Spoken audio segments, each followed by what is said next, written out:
Gunnar, obviously there's a lot of big fights on the card coming up, but yours is one of them, maybe not getting as much attention because of how big the other fights are. But for you, is this exciting to be in a matchup like this and in a position where you are on the card? Yeah, definitely. I mean, this is the biggest fight of my career, and I'm fighting a top 5 or top 6 opponent now, Damian Maya. It's a fight that people wanted to see for a long time, and it's a fight that I want to see as well. I want to fight Damian Maya before he retires, you know, and obviously sharing the card with my friend Conor is very good as well. You say that people want to see the fight. Of course, it's because of your guys' incredible jiu-jitsu skills, but this is a mixed martial arts fight. I'm curious, when you come into a fight like that, you know people want to see you roll. You know people want to see just great submissions, great grappling. Do you feel an obligation to go in there and grapple and to put something like that on, or is it just, hey, you know, whatever this fight is, it is? Yeah, I think that's how it is. You know, I'll just go in there and do my thing. Wherever the openings are, you know, whether it's on the feet or on the ground. But I know one thing, I think when we engage in the grappling, I'm not going to disengage, and he's probably not going to do that either. So I do believe there's going to be some grappling exchanges, you know. You talked about fighting him before he retires. He had looked kind of old and looked like he passed his prime. But his last couple fights, he's really been kind of revitalized, re-energized. What are your thoughts? Do you feel like he's fighting better, or do you feel like maybe it's just been kind of an anomaly that he's looked better lately? No, it looks like he's had a second wind in his career, and I embrace that. I like that. You know, that's even better for me. You know, it looks even better when I get to finish. You had such a great performance your last time out. Do you think about the loss at all, or was that just a bad night and forget about it? Yeah, there was a lot to learn from that fight. You know, it was definitely not a good night for me, and well, I do appreciate it because there's a lot that I could take from that fight, and I think it's made me a lot better. You talked about fighting on the same card with your teammate. Does it make things better when you guys are both getting ramped up for a fight at the same time? Is there any difference, or does it not really matter? Yeah, it is better in the sense that the whole team comes together and we're on the same kind of journey. You know, we're on the same path, and so like it just emphasizes everything. Are you thinking about what comes next? What a win here does mean, because it would be the biggest one of your career. Yeah, I mean, I'm just focusing on this fight for now, but you know, in my dreams, I'd like to get the title shot next year. So Artem, when you sit here and you watch Gunnar train, what do you see he's gotten better at lately? Yeah, I mean, everything, Gunnar and Conor, you know, every time, every camp, I'm thinking, right, this is it, I mean, it can't get any better, you know, I mean, where else do you go from here? And they surprise me every time, you know, new things, new abilities. I mean, Gunny's striking, you know, not many people talk about it, but I think he showed it in his last fight, and he's certainly shown it to me in training many times, just how good it is. I believe he is the best striker in the welterweight division. He's yet to show that, but he certainly has the skill. Well, but you keep your hands a little low, Artem. You know, I like to pick on you. A few people say that, yeah, but you know, it's. I know I did get a lot of criticism for that style over the years, and at the start, John used to fight with me over it as well. Yeah. But that's just what feels natural to me, and you know, I certainly have made it work in many of my fights, and I think the fans like to watch it. You know, it's very exciting, so why not? Yeah. No, it's very exciting. It's just I feel like as a coach I would probably go crazy asking you to keep your hands up. But well, you know, I never wanted to be a model, so I don't really mind, you know, getting a few digs. How satisfying was that to beat Grits the other day?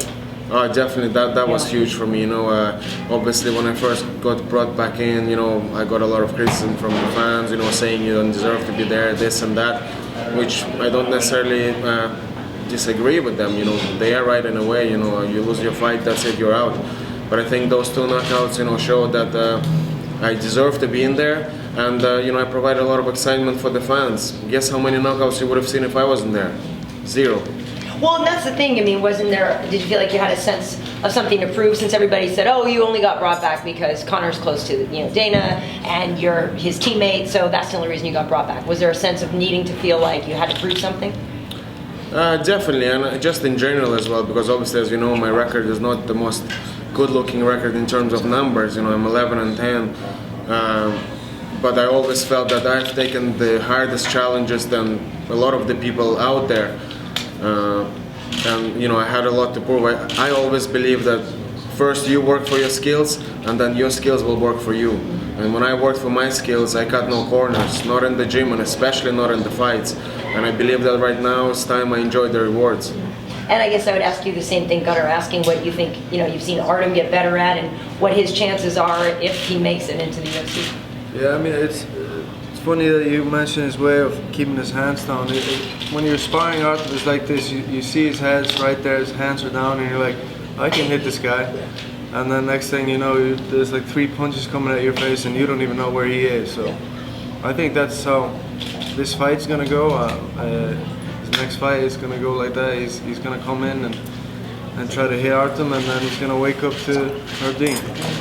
Artem, the last time we all got together like this, nobody had any questions for you. You were a quiet man. I'm sure there were some people that probably didn't. It was the most awkward hour of my life. That's why I wanted to ask you, what was going through your head at the time? What the fuck am I doing here?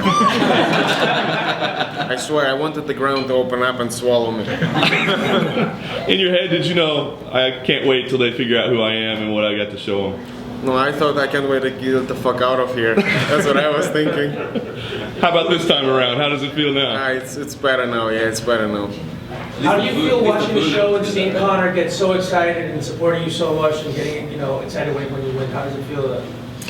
Yeah, I mean, it feels great, you know, to watch it back on tape. I mean, obviously, I've seen him get excited at my fights before, you know, would be in a small hall, you know, fighting in front of 150 people, and I could hear him screaming, you know, from the stances. And, you know, so, but it is good to watch it back on TV. He said on The Ultimate Fighter that you broke his orbital bone or something in sparring. Yeah. What, can you tell us the story? This was back in the day, actually, and it was a crazy story. He was getting ready to defend his title against Jim Allers on Cage Warriors. And it was a huge fight, you know, he was, you know, trying to make it into the UFC, and, you know, we were getting ready. This was back in the days when we didn't really care that much about safety. We didn't even wear head guards. We just used to go at it. We literally would come in on a Sunday, the two of us, no one in the gym, we lock the doors and we just go at it. No head guards, no nothing, small gloves. Survival, basically. And in just one of those sparring sessions, I hit him and I broke his orbital, and, you know, he was out of the fight, and it all turned out good, and he fought for the lightweight title instead, and that got him into the UFC. So it worked out in the end, but yeah, at the time, it was a crazy story. How'd you like that pool party? That was great. Actually, I couldn't wait for the next one. I was like, Dana, because we kept saying it, you know, they don't show it on the show, but, you know, you're locked in the house, and I love the house. It's a great experience, I think. There are no distractions, there's nothing, you know, you train, you fight, no bills, you get paid, perfect. What else can you ask for? And the only thing that you do miss, obviously, is, you know, women. There are no women in the house, so that's the only thing. So once they brought the women in, I was like, that's it, that's paradise, I'm staying here. Now, wasn't there a little clip of you doing some jiu-jitsu with a couple of the girls? You know, you gotta, you know, teach them the skill, you know, that's, you know, I tried myself in a coaching role, I thought. I see how that goes. Did they catch on? Yeah, I don't know, you should ask them whether I'm a good coach or not. Gunnar, it's kind of funny. Your energy is definitely different from Conor and Artem. You know, you're much more, you know, mellow and seem much more even keeled. How did you guys even come together and have such a good friendship? Because it seems a little unusual. Yeah, I guess opposites attract a lot of times, you know. Yeah. We have been together from the start, and it just, I don't know why, but we get along really well, you know, in the gym and outside the gym. Are you kind of a calming effect on him sometimes? Yeah. Yeah, Conor says that, yeah. I bring him down and he brings me up. Yeah. Artem, you've been Conor's friend for a very long time. How have things changed for you guys in the last couple of years? Because obviously, you know, he's a huge, you know, worldwide name now. What's it been like? I mean, in terms of our friendship, nothing has changed. You know, just instead of getting the bus to training, you know, we drive on a Ferrari or, you know, a Mercedes. That's the only thing that's changed. But, you know, in terms of our relationship, it's still the same. He's the same guy that he was. Yeah, definitely, yeah. After the win the other day, Stun Gun called Damian Maya the easiest fight in the welterweight division. What do you think about that, and what's your opinion on him? On Maya? Well, yeah, well, obviously you gave it a little bit, but I mean, why do you think Stun would say that? I don't know. Maybe he's trying to call him out for the next fight, or I don't know. Maybe he's trying to call me out for after this fight. But I don't think so. I don't think Maya is the easiest fight in this division, in the top 10. He's a very dangerous fighter, and to a lot of guys, and I think they all know that. Going against Maya is very dangerous, and if you don't have the skill set to keep him off you, then you're gonna lose. So why did you want to fight him so badly, though? Because from what I understand, it was an effort that was made pretty quickly, after he beat Neil Magny, that you guys really kind of got on there and wanted to fight him. Yeah, I never like to call out anyone. It's just not my style. I don't like to pick my fights. I just like to fight, and I'm gonna fight all of these guys, So,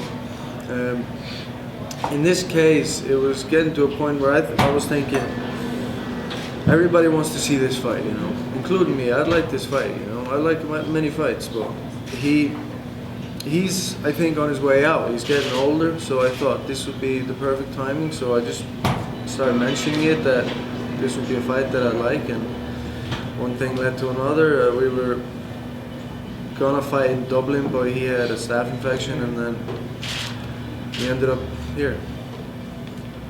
And so what have you seen as the way to beat him? Because obviously he's such a great jiu-jitsu practitioner, and then for a long time he kind of got away from that and fell in love with his boxing, and now he seems to be more fluid putting it all together, even though with Neil, it was mostly a ground game. So where do you see, though, are the holes or the way to take him out? Yeah, of course, everybody has holes, and I can definitely see holes in his game. I can definitely see myself finishing him either on the feet or on the ground, so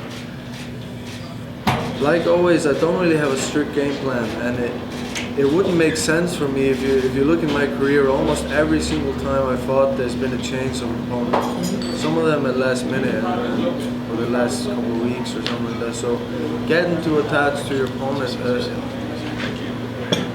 it actually fits my views on this, because I don't believe in that. I like to go in there not knowing. I think that's part of mixed martial arts. And martial arts is going in there not knowing completely what you're going up against, and seeing what you have.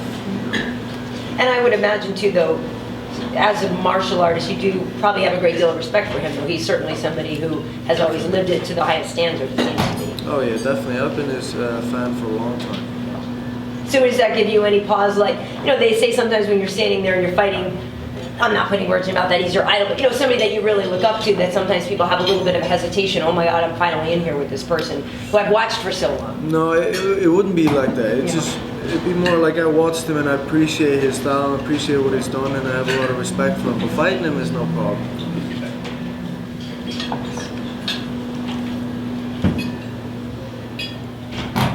Artem, who's going to have the louder fans, the Brazilians or the Irish?